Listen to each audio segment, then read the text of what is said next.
I'm Kathryn Schotthoefer. I am on the board of directors of the Peace Studio. I'm the founder and CEO of Original Media Ventures. And welcome to the final workshop of the 2021 Peace Studio Summit. Today, 3 experts are going to provide strategies and techniques for pitching for funding and distribution for films from historically underrepresented filmmakers and centered on the stories of their communities. Super excited to have all 3 of them with us today. Iman, Jose, and Jyoti. Iman Zawahry is an accomplished filmmaker whose films have been seen worldwide. Her film Tuft Crowd won a Student Emmy Award and qualified as a finalist in the NBC comedy Shortcuts. She's a recipient of the Princess Grace Award, which is dedicated to identifying and assisting emerging artists for her film Undercover. She was a consultant on TV shows like The Odyssey and The Big C, and recently wrapped her directorial debut. Big snaps for finishing that directorial debut. She's writing a feature that has advanced to the final round of the Sundance Writers Lab. Welcome.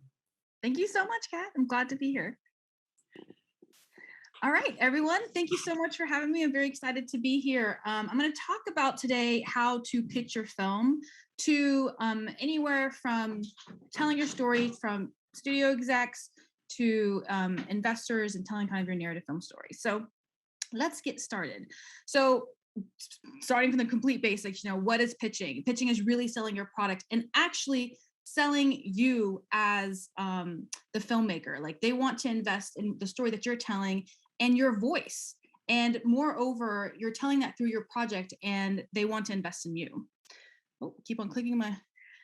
So the goal is to get the interest of a producer, distributor, investor. And even, I always say any person that you're telling your story to becomes a support in some way. And I think that's really important to always have your voice in your story being told. So the professional pitch, which we are doing too, you want them to take an option to provide development funding or assist you to path of production. So when we're pitching a project, before you actually write the script, you're asking them for an option. So one of my mentors works for Netflix, and we had discussed me pitching a story about me growing up brown in the South. And the idea was, okay, I'm going to go and pitch it to Netflix, and they're going to be like, "Man, this is the best thing in the world," and then they're going to give me an option to write the script from there. So that's really kind of your goal in terms of how you want to pitch. Things that obviously change through streaming left and right, but here we go. I'm going to get used to this clicker. When you're pitching, you need to have a very clear idea of your project and express it well. You need to know it backwards and forwards. You need to know what kind of story to tell, and you need to know how you and your story and the voice that you're telling, which no one else can tell, is coming through in your pitch. It's very, very, very important. Planned and rehearsed, incredibly important as well. You want to leave them with a one sheet. And it's interesting about this one sheet because it's like old school to kind of leave them with an actual physical one sheet. You'll probably just email them a one sheet and follow up with them in a week. And it has the information in it. And I'll tell you at the end of the presentation what you'll leave on that one sheet. And totally, most meetings happen in random spots. One struggle of me as a filmmaker is I would say I am like a social butterfly, but like hanging out afterwards or like going to the bar, which, obviously don't drink, and doing all these things was really hard for me. And, but those are the places where your pitches actually happen. Like you're hanging out with someone and they're like, "Oh, tell me about you." And, "Oh, tell me about your project." And you're like, "Okay, I'm going to do it. It's happening right here." And so you tell them your pitch. And you have your 1-minute pitch, your elevator pitch, as they say, and then you have your 5-minute pitch, which I'm going to talk to you a little bit more about today. Have that 5-minute pitch ready. So let's talk about your pitch. So I teach production here at the University of Florida. And so I really go through and telling the beats of your stories and your idea. And we really get into the nitty gritty on how you tell your pitch. When I go to these summits and things, everyone's telling me about, the importance of it, what to include in it in terms of my voice and whatnot, but not the details. And I'm a detail-oriented type of storyteller. So you really want to make sure that you outline your idea, and it has to be about a performance. You have to be a great storyteller, extremely compelling, and you never want the listener to get ahead of where your story is going. And that's why it's really important to outline your story, because it's very much like a performance in that sense. Clicking. My clicker is not working. Can I go to the next part, please? Thank you. So outline the beats of your story. So if you're not familiar yet, beats are a unit of action that progress your character to in the storyline. So every beat of action takes you to the next part of your story. So for example, we meet John and Cindy. They're a fun couple who one day John comes home, it's eerie, it's mysterious, the house is empty, and she's dead, right? Like we're along their journey of trying to get into the story, into the beats of action that you're going to tell. Tell your story through action words for the audience. And when I say action words, you're going to say things like, instead of she ran after John, she chased after John, right? You give them an actionable word in order to get us in an active present. And we're on the edge of our seats like, oh my gosh, what's going to happen next? We need to know who the character is. What is their goal? I cannot tell you how many pitches I've listened to. And I'm like, the first question I ask each time is, what is the character's goal? Like that's how basic it is in terms of making sure that you know what your character's goal is and telling the story, because when we go along to that goal, we can go on their journey as well. What are the obstacles? And then if you have an antagonist, who's your antagonist against the main character? So you're going to outline your story in acts to pitch, set up your setup and your inciting incident. So your inciting incident is the action that propels the story forward. So I always use Pixar, who has the best stories around. There's actually a book that says stories, the storytelling of Pixar, because they're so strong. But in Toy Story, which everybody seems to have watched one time in their life, so I always use it. The inciting incident is when the birthday party happens and Buzz comes, right? That propels us into the journey of our story. So we have a setup of our character, the inciting incident, and then we go through it to the end of Act 1, like what is a major problem the film is going to present. And for Toy Story, it's when, what's his name, Woody, throws Buzz out the window and he's like, I gotta go get him now because everybody hates me, they're the toys. So they go through this in Act 1. Then Act 2, the main character has to set out to fix the problem or go after their goal, then struggle and figure out until a big problem happens, taking to the main character to the all is lost moment. Going back to Toy Story as well, is they go on a journey to where he has to keep getting Buzz out of trouble. Buzz thinks that he is a toy. They get to Sid's house, like all of these. What's so great also about Pixar is it's like stakes after stakes. They just keep raising the stakes, and you're on that journey with them in a kid's movie. And they get to the all is lost moment where the characters, everything's doomed, and they're like, okay, we can't make it anymore. We're not going to be able to make it. And then they rally up again. Next slide, please, or next. Thank you. In your Act 3, of course, your main character uses the knowledge that he learned from they learned from the previous parts of the act to fix the problem and put their life all back together. And so, again, using Toy Story, the rocket's about to go off. Woody saves Buzz, and they get to the van, but the van is about to it has left, and they have to get to the van. More stakes rise. The rocket goes up in the air, and they finally get into the van. And at the end, Woody and Buzz are both Andy's favorite toy, which is Woody's goal is to be Andy's favorite toy. Next slide, please. So when you're pitching, of course, be engaging, intently focus on telling your story with passion. And for us, in terms of telling underrepresented stories, your journey and your story is incredibly important to your pitch. So, with my film Americanish, when I was traveling and pitching it to everyone, my first part of my pitch was about who I was and where I came from, and how being an American Muslim woman and being one of the first hijabi Muslim women in the nation, filmmakers, has always been my struggle and my journey to tell stories and to have people support me, because I had to pave my own way. And that was incredibly important and part of my journey. And right when you're telling that to people, they're automatically engaged with you and your story, and they can go along their journey of your pitch as well. If it's a comedy, you got to be funny. I mean, I think I'm pretty funny. Probably just not that funny. Comedy pitches are like stand up. You have to make jokes constantly. If you're pitching a comedy and you're not funny, then it's probably not going to get bought. So you have to make sure that you're funny. If it's dramatic, you have to build up intensity. And I was listening to one of my students, and the drama was so intense that I began to cry. And that is the level that you need to get it to in order to pitch your story. Of course, practice, practice, practice. I always say you should pitch to your friends, your mom, your dad, but they're always going to be like, "That was great, honey. I really like that." But what you really need to do is pitch to strangers. And you'll be very surprised if you go to someone up on the street, which I've done. I'm like, "Hey, I've got a story to tell. Can you give me 5 minutes of your time? I'm going to pitch you this story. Tell me what you think of it." And then after you're done, you ask them what they understood from the pitch, what they didn't, and what was the most memorable moment of the pitch. And if they can't get any of that, then you need to go back to square one and go to a different stranger after that. So like I was saying before, begin it with a good anecdotal story to your film or why you're telling the story to pull the audience into. So my second feature is about my childhood growing up in Panama City, Florida. And when we were kids, I skipped school to go to MTV's The Grind.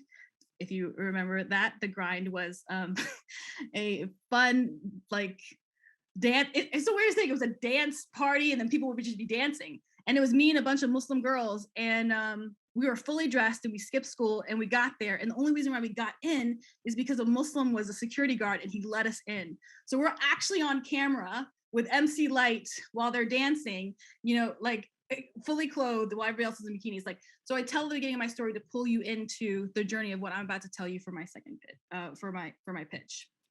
You want to tell the name of the film and the genre, of course. And this is actually really important because it puts people into the realm of what you're telling. The story is you want to do a known successful film meets another known successful film, and you actually want them to be films, even though I really do appreciate the streaming and how cinematic our television is now. But you really should use films when you're pitching films. And so it's like Clueless meets Harry Potter. Would love to see that. Think Mean Girls with 40-Year-Old Men. I think that was actually 40-Year-Old Virgin. And Dangerous Liaisons for the teen set, which was Cruel Intentions. So the questions to ask when you're thinking about your pitch, and after you've pitched it through, you ask yourself these questions, recording yourself. Is the setting specific and interesting? Does the character have a compelling story as a protagonist? Is there an actual need for the protagonist to have a strong desire for their action? Are the stakes high? Are they Toy Story stakes high? What is the need, the goal so important, and has it been satisfied? Does the action lend itself to writing sustainable dramatic action? And dramatic action is just a term. It can be comedic action as well. Is there conflict and obstacles to sustain that drama coming through?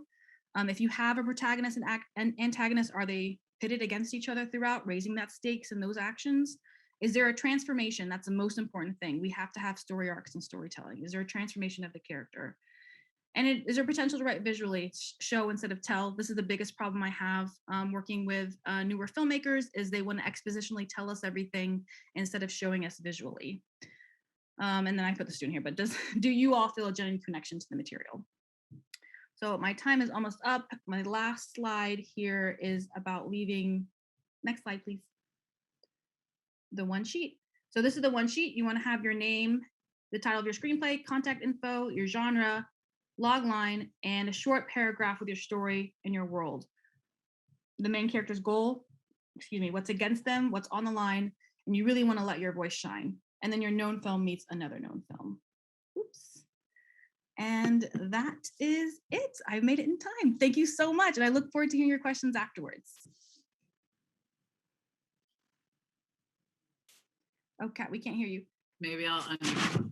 I had a helicopter fly overhead, so I thought I'd spare you all. First of all, that mention of The Grind took me on a real middle school journey. Thank you so much. You're such a gifted storyteller in Zoom classes as well as in film, so really, really appreciate that. Thank you, next up, I'd love to invite Jose Fernando Rodriguez to our virtual stage. Jose is a feature film programmer at the Tribeca Festival. He was formerly a senior staffer at the Tribeca Film Institute, where he oversaw the growth, funding, and overall strategic vision for their documentary program, as well as their filmmaker industry market. During his tenures at TFI, he also led documentary workshops in the US and throughout Latin America. And in the past 4 years, he's made 2 short films, a documentary short, Adolescencia, and the experimental short, Mama Mama. Jose, welcome. Thanks, Kathryn. It's a pleasure to be here. And yeah, I jumped at the chance to be a part of this because I do miss a lot of the work that I did at TFI for 10 years, and as Kathryn mentioned, I used to run these workshops here in the US, but also in Latin America, which when I started doing them compelled me to do this presentation. I've been using this presentation for many years, and it's just useful, practical information for filmmakers, but specifically doc filmmakers to pay attention to. So there's clearly going to be a lot of overlap between what all of us will be saying today, but my presentation specifically focuses on documentary stories. So in the context of a pitch as it relates to, there's many pitches as Iman was saying, but in the context of a 7-minute pitch, which tends to be kind of industry-wide kind of protocol at a pitching forums, at a meeting perhaps, the 7-minute is like the magic number.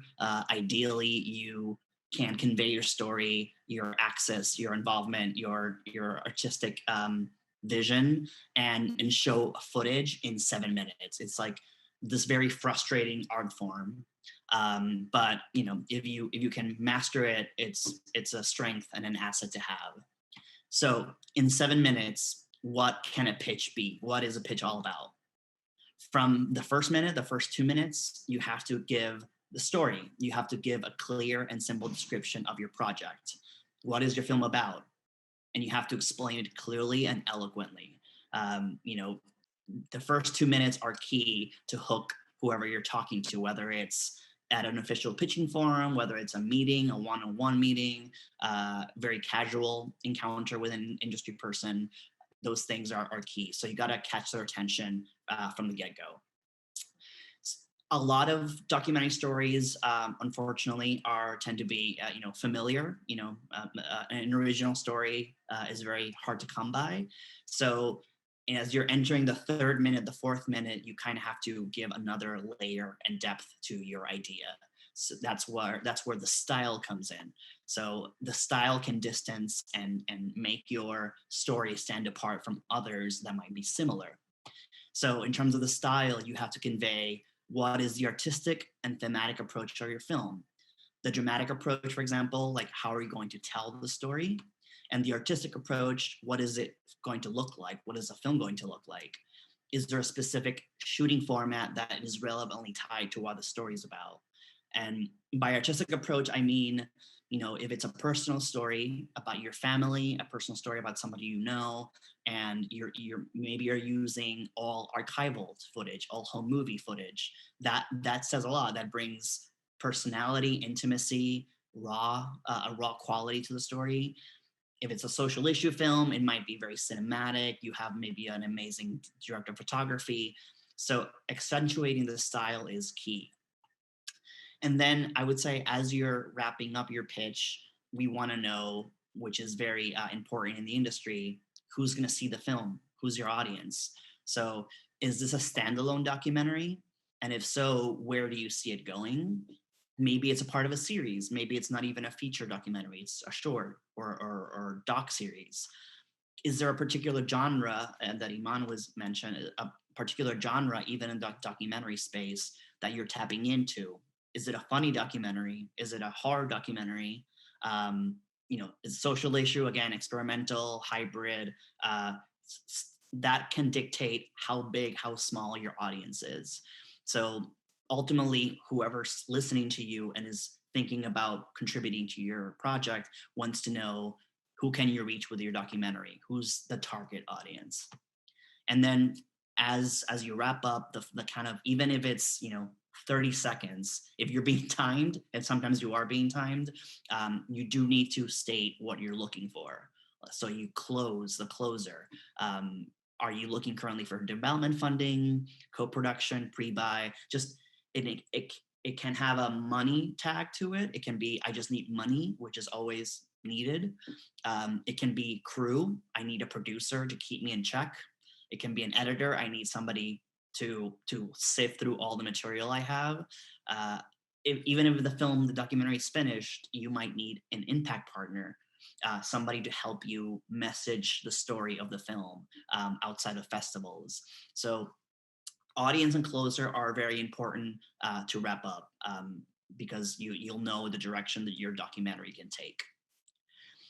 And as you begin to like devise and structure your pitch, let's say you get invited to a place to pitch, or you're going to a networking event, these are questions that might help you, very handy to figure out like how do you start to write a 7-minute or a tight pitch.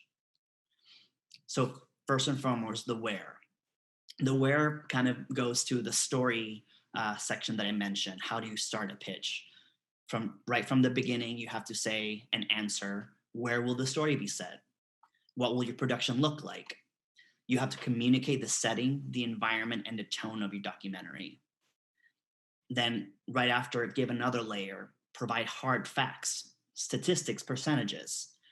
For example, you might be tapping into a story where, maybe it's a community far away abroad where electricity doesn't exist, or they've never, there's no electrical grid, cars don't exist. All those things, details about a community, a sense of place, characters, can nurture and enrich what you're saying even before you're seeing any material. You're already painting a picture even before watching footage. So the more facts you provide, the better you convey your level of access. And in documentary filmmaking, access is key. So that will distance your project from anybody else's, is your proximity to the story. So always paint a vivid picture. Also let us know what is the relationship between you, the storyteller, and your characters.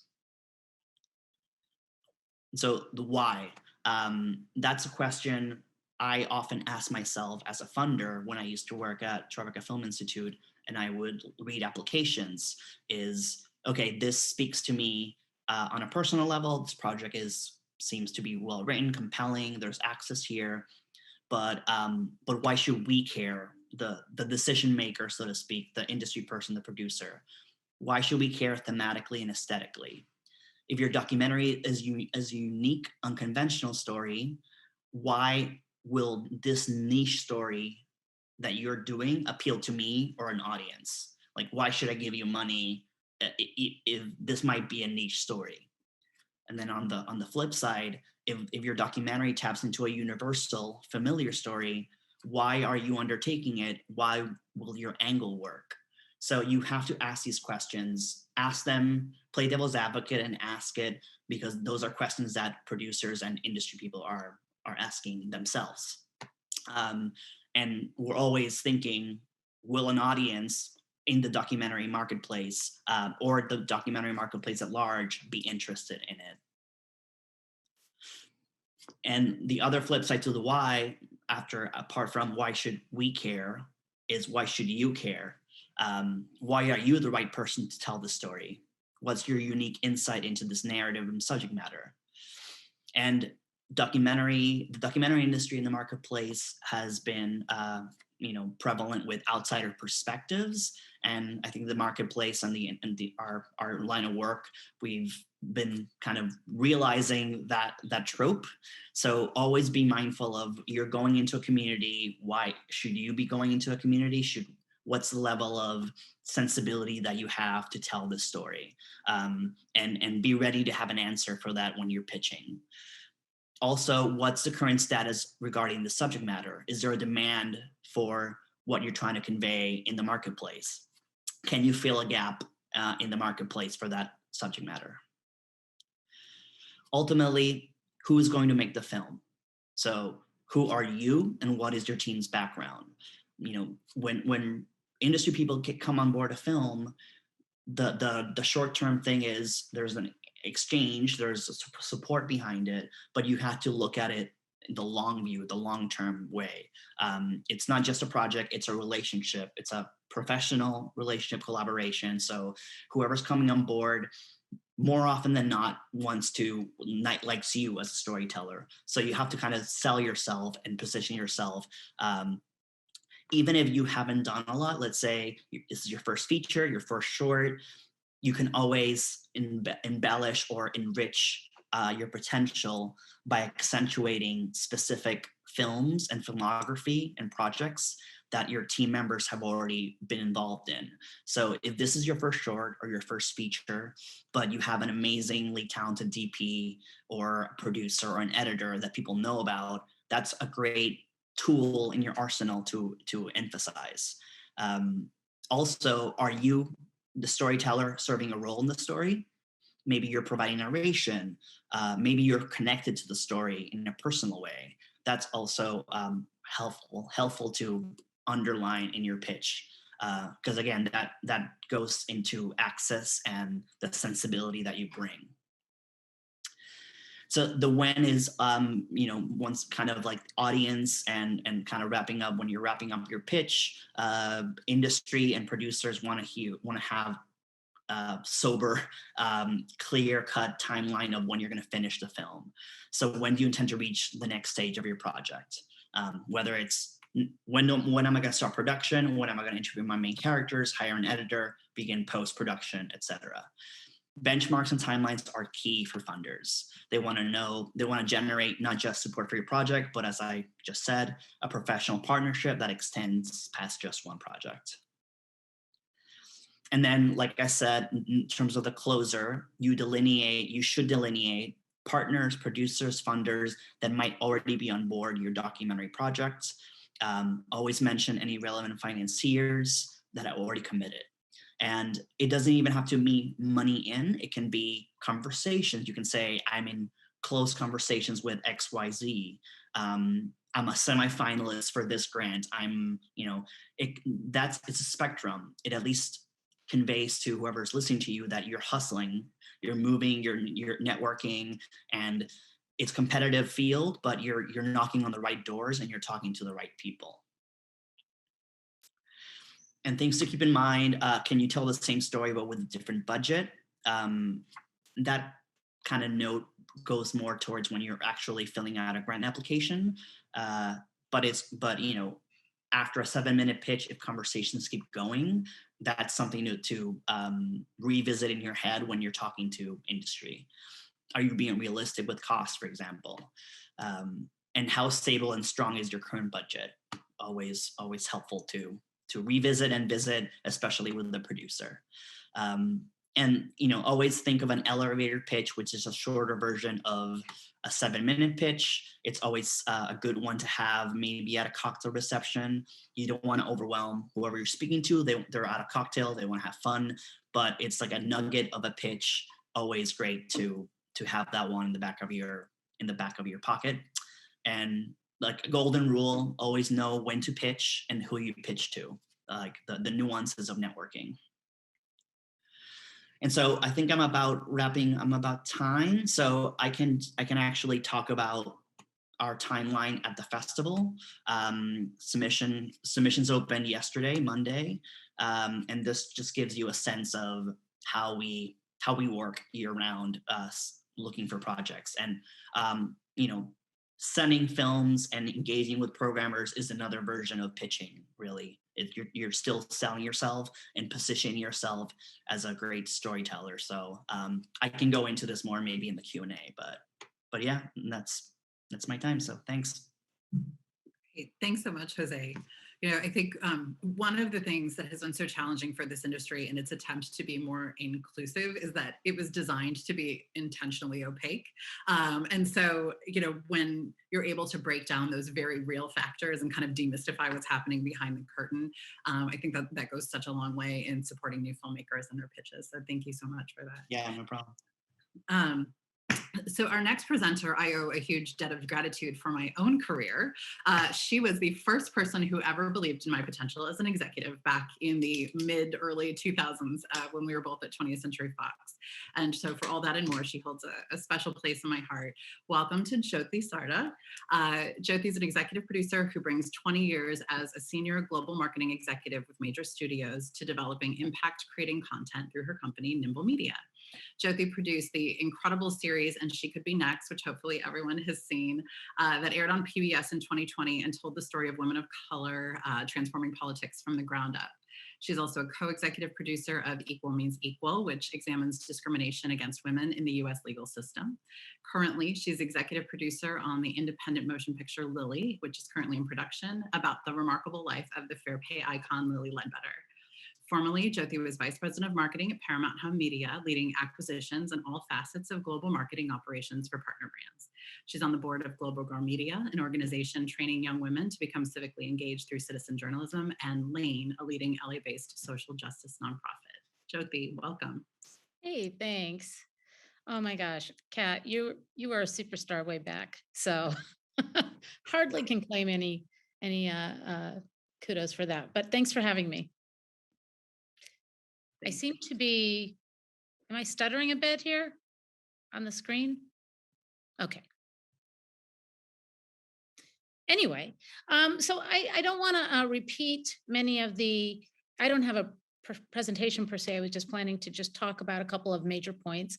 But I don't want to repeat anything that Iman or Jose have said. And a lot of what I think happens, whether you're a budding feature filmmaker or doc filmmaker, is if you've done everything that they've just talked about, then you've got a lot of your homework done. And that was one of my first points: is do your homework. Really understanding. Not only you have a vision, then spend the time to really understand what it will take to accomplish that vision. Take a look around at others who have tackled some of the same subject matter. And if you can, and again, this separates between documentary and feature, but try to understand what they sold for. You can find a lot of things online. Try to understand not just the creative comparisons, but also the financial comparisons. So you can do that, and there's a lot of good Google research you can do. Sometimes you can find out who the producer is and try to have a conversation with those folks. Try to find out what the production budget is. All of those things are going to help you understand, and give you some parameters without having professional budgeting.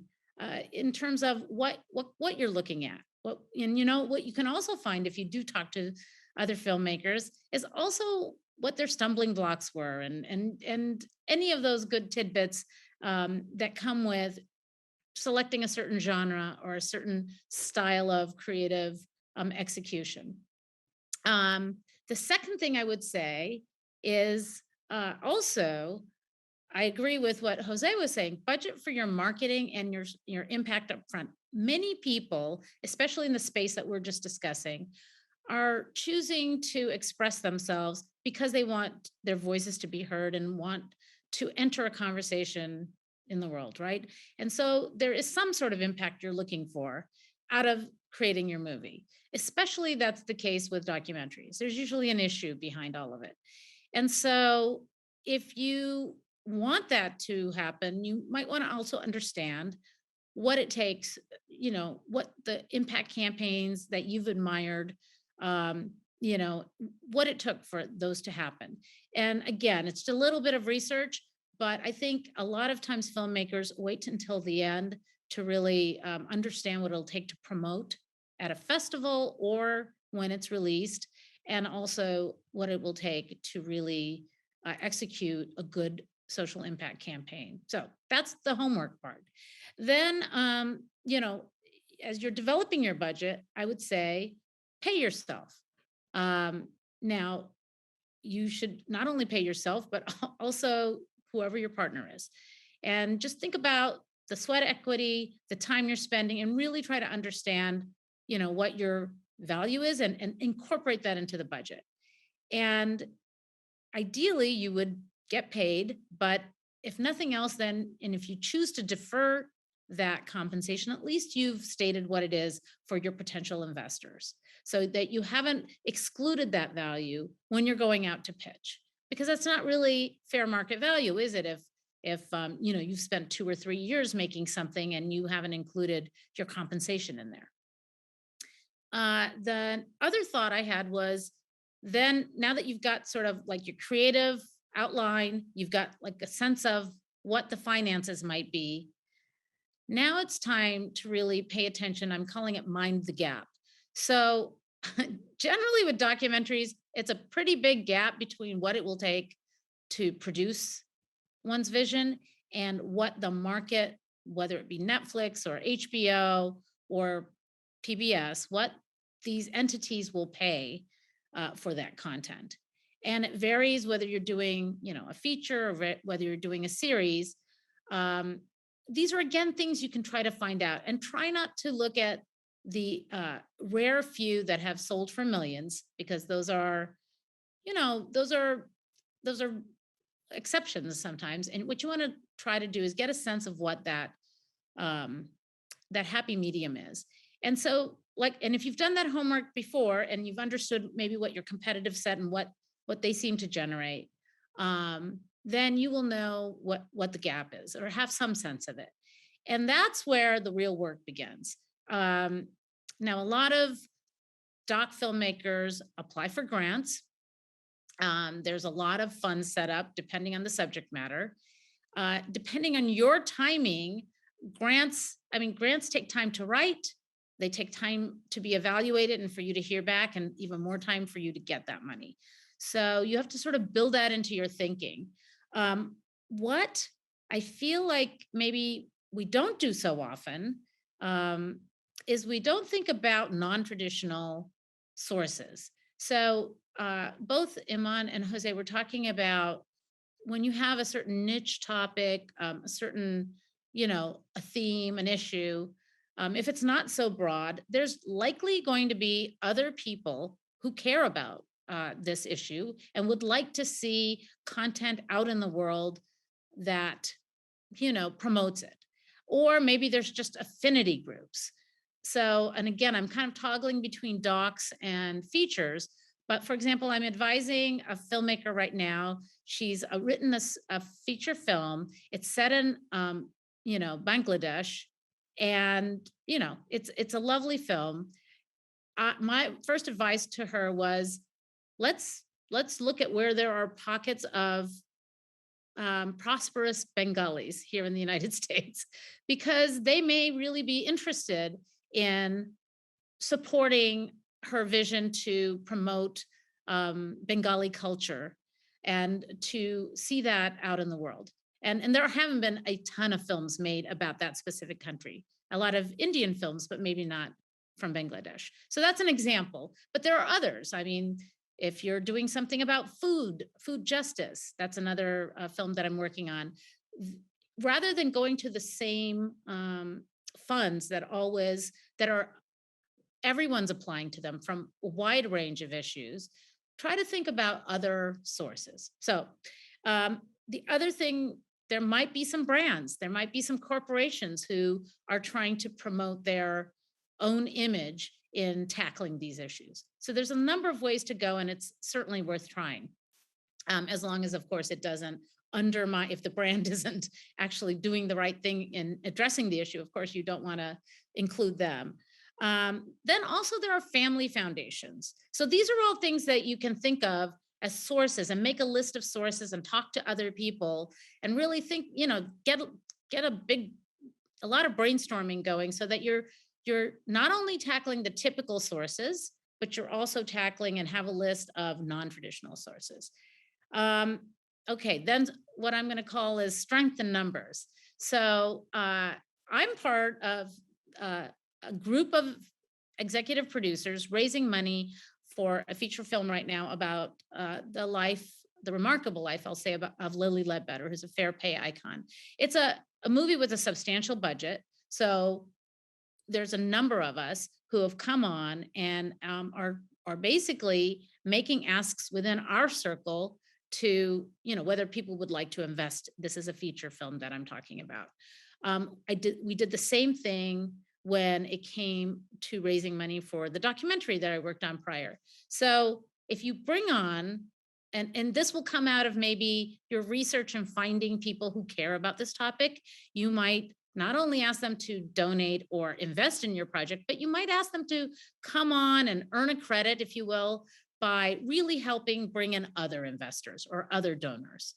And I think this is a huge opportunity to get people involved, to aren't really part of the creative community, but really want to support the arts or support this topic or support some aspect of your film. And then last but not least, I would say think like an entrepreneur, which includes all of the above. So entrepreneurs are, they're bringing something up from scratch, which many filmmakers do. They've got this amazing product. They learn how to articulate it, which both Iman and Jose were talking about, and they learn, how to market it and how to sell it, and really try to understand, what the financial model is that's going to work. And they keep trying things and they keep iterating. They don't just stick with one path. They keep trying things, and I think that's what I mean by think like an entrepreneur. There's a lot of different ways to get to your end goal. And, and that if you use the skills of pitching, it's then finding those places where you can pitch, and whether it be, it's the most unlikely places you may find your future supporters. And so I think that's basically where I would pause, unless anybody has any questions. We have a whole laundry list of questions coming through the chat. So maybe we will take this opportunity to start to move over to those. But Jyoti, thank you so much.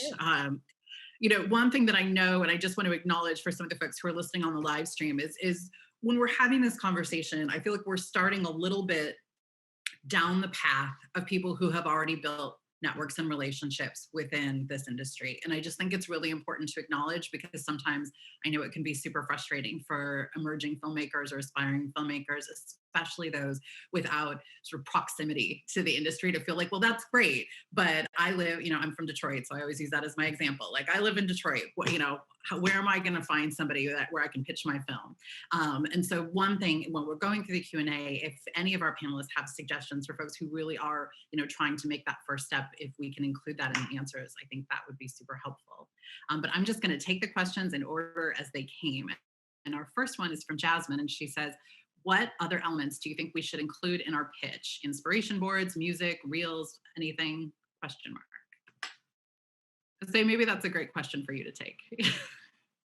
Yeah, I think I would say if one of your assets in the story in your project is you're emphasizing the visual storytelling, a storyboard or a lookbook is a great asset. It's a great way to start. Whether it's you yourself are a great cinematographer, or you're working with a great cinematographer, maybe you don't even have footage yet, but you still want to get your foot in the door with somebody. Showing visuals and images of what you've already captured, like photographs, is great. And that's also a great excuse for a follow-up meeting. Sometimes you can just pitch in person, and then you can always say, I'll email you a lookbook, or I'll, sort of like what Iman was saying, like later on you have a follow-up to reconnect with that industry. So I'm all for it, as long as it makes sense within the scope of your project. Great, thank you. This next one is a heartbreaker of a question, but one I know that we all know. Sabrina asks, how do I know when to give up on a project and move on to something new? Oof. You don't. Yeah, exactly. Yeah, that's a good. Yeah. Yeah, I mean, it took me 8 years to make my film, and I didn't give up on it because of the passion I had for the story. I think the only thing that you would say is quote unquote give up is if the story is not really moving you. That's the most important part of it. And so I think that's it. I don't think it should be about like, oh, I didn't get this grant, or I didn't get that. I mean, you will make it if your heart and your story and your voice is there to be told. So that's just my thoughts. I agree. Yeah. Thank you, Jyoti. Stephen asks, I love what you said, Iman, about being the thing that you are pitching, but I am so shy and I get socially anxious. Do you have a tip on how to make a good pitch when you're not great at networking or embracing an outgoing personality?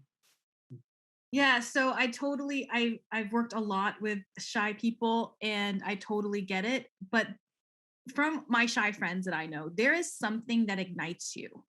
And you need to find what that something is, because when you're with your friends and you're talking about something, you're you shine during that moment, and you just have to be able to find it. Of course, standing in front of a bunch of people and telling your story, it definitely is going to make you nervous. That is just practice, practice, practice, practice. You just have to break through that to kind of pass through it. But otherwise, you know yourself the best, and you know what makes you shine, and that's what you should be using. Yeah, and I would say the kind of unfortunate truth is that sometimes good filmmakers are awful at pitching and vice versa. And if you have, I mean, maybe the first rule is find yourself an amazing producer that can do that for you. You're the vision, you're the visionary, and producers can really be selling it and positioning it. But I agree with Iman, like if the story speaks to you, you'll find your own way to pitch it. Yeah, I wanted to add to that because it also speaks to the question that you had, Kat, about what if you're a first time filmmaker? What if you are not located in one of the coastal cities that where filmmaking is resides? I think I was a first time producer once, and I basically looked to partner with people who were more experienced than I was, and I brought them an idea that they got on board with. And that's a way to complement a number of different strengths, whether it's, or I should say weaknesses, whether it's experience, ability to pitch, whatever the case, or networks. You can often bring on other people who can help complement those. And then, whether they're producers or executive producers. That's great. And I think it also touched back on what Iman said earlier about the practice, practice, practice. When you know it really well, you don't necessarily have to be as nervous about your delivery. So just practicing it in front of a friendly room can go a long way when you get to places where you're talking to new folks. A question from Chloe. She asks, if I'm just entering the industry, where and how do I enter this next step of pitching? Yeah. I mean, I guess it also depends. Well, number one, the world has changed completely. So a lot of what, accessibility and connecting with people is now different. But I would say to Jyoti's point about, not being in major cities, or I don't know where Chloe is based, but find hubs hopefully in your city, even if it's like a documentary, let's say a documentary film club, like-minded storytellers that gather together, screen footage. There's stuff like that, very scrappy clubs and initiatives. There might be one near you that maybe you're not aware of, so seek those out. If there's like a local festival that takes place, let's say in a normal circumstance, once it's in person, great way to network is just go to a reception or try to go see a screening and approach somebody after a Q&A, obviously always respectfully. But I would start there, and then there's a lot of resources online for documentary filmmakers. Doc Society tends to have a great thorough list of resources that breaks down far and wide funders and distributors and contacts that could be good for you. So so combination, locally, little hubs that might be available to you, and then online, just do research on places that you admire and films that you like, and go that route. Yeah, and to add to what Jose is saying is that I think it's really important that you hone your craft. You need to hone your craft in order to pitch and tell your story. And I love what he said about you need to partner with people that you work well with and like-minded people that want to tell that story. That's incredibly important because it helps you in terms of honing your craft and practicing your skill.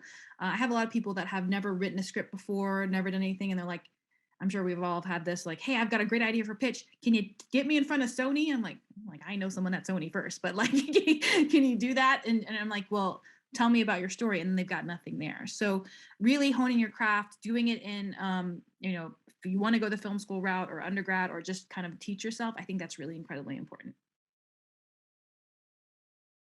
And that all leads really nicely into our next question, which is from Ben.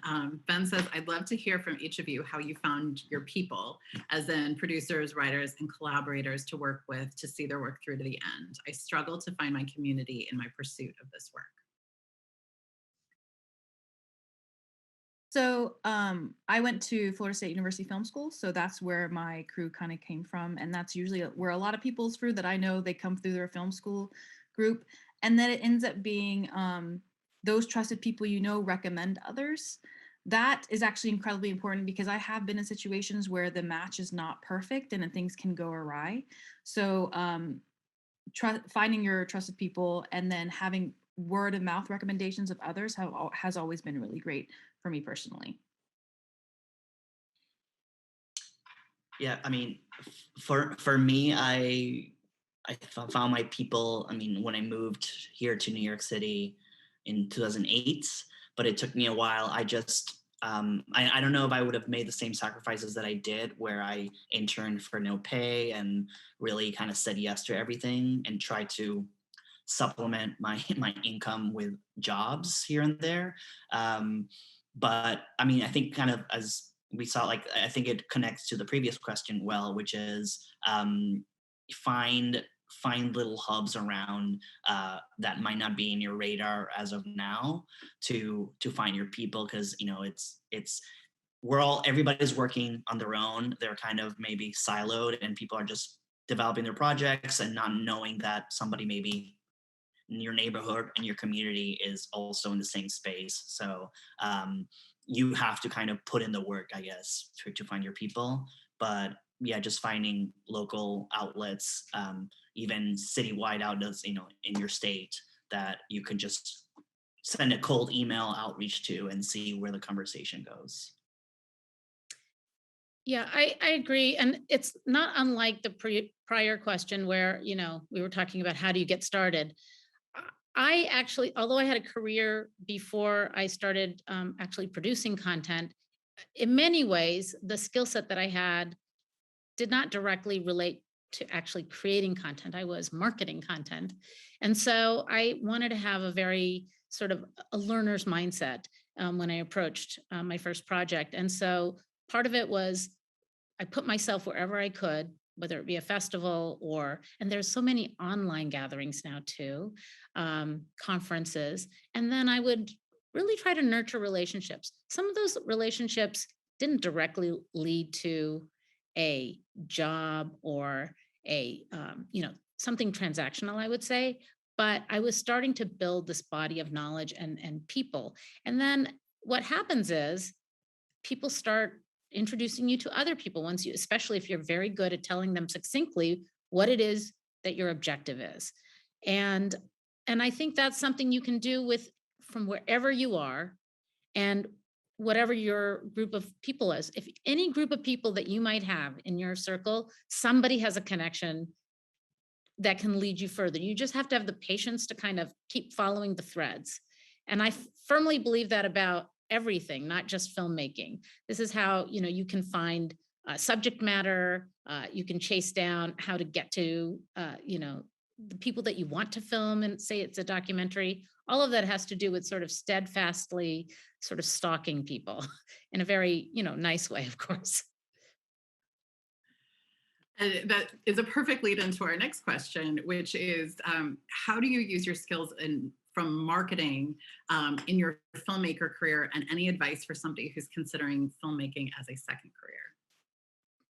Well, maybe I should start with that because that's really what I did. I will say that I thought that my tenure at two major studios was going to give me some sort of leg up into documentary filmmaking, and I'm here to say very humbly that not so much. Although what it did teach me was sort of tenacity, also the ability to present myself and present clearly what I was trying to accomplish. And so early days, I was just looking for somebody to partner with, somebody who knew the ropes. And I wasn't looking for funders, for the idea I had for And She Could Be Next. I knew I wanted to make a documentary about America's political system and who was left out. And I one of the things I did is actually looked for people who had already made political documentaries and just had informational talks with them. I wasn't even trying to get them to do anything. I was just trying to understand what their process was. And pretty soon, if you just keep talking to people, people will introduce you to other people. So that, and the marketing part is really everything that's been discussed today is about a presentation. It's of your ideas in a compelling way, right? That's what marketing is. It's presenting a product in a way that somebody else will want to either buy it or consume it or be a part of it. So that's how I would answer that. Yeah, I couldn't agree more on that. The number of times when working on a creative project or something that we're developing that I go back to like, but what does the audience think of this? It was a good place to come from. So we are down to our last question, and it is a very specific question for Jose. If we submitted our short to Tribeca last year, can I submit again this year with the same film? I know last year there was a cut on acceptances because films from 2020 needed to be programmed as well. I mean, well, I only program features, fiction and documentary. For shorts, I would say, if I could somehow speak on behalf of my colleagues, I would say if it hasn't screened, it didn't make the cut for us. If it hasn't screened yet, it wouldn't hurt to like reconnect with them. I would say reconnect with them early, before they're before any of us are drowning in submissions. If it has already screened, if it's already started its festival route, I think it's a no for them, because specifically our shorts programming team really prides themselves on world premieres. But again, just as a rule of thumb, it's always, for us, for features, I would say this kind of the same applies. If we say no, and it still hasn't done its festival or very minimally, maybe it's a conversation. Like, again, for what we've talked about all today, it's an outreach is always helpful and beneficial to keep the lines of communication open. But yeah, so I would say try it if you haven't started your festival. Otherwise, connect with them about a new project, perhaps. Great. Jose, Iman, Jyoti, thank you so much for taking the time and sharing your wisdom with the P Studio Summit here today. I'm really grateful for everyone who joined us this afternoon/evening, depending on where you are, morning, depending on where you are in the world. And again, that's a wraps. We hope everyone will join us at the P Studio final celebration. I'm blanking on what we're calling it, which is coming up next. There's music performances and other things to enjoy. So again, to our panelists and everyone attending, thank you so much. Thank you. So much. Pleasure. Thank you. Such a Thank you pleasure. so much.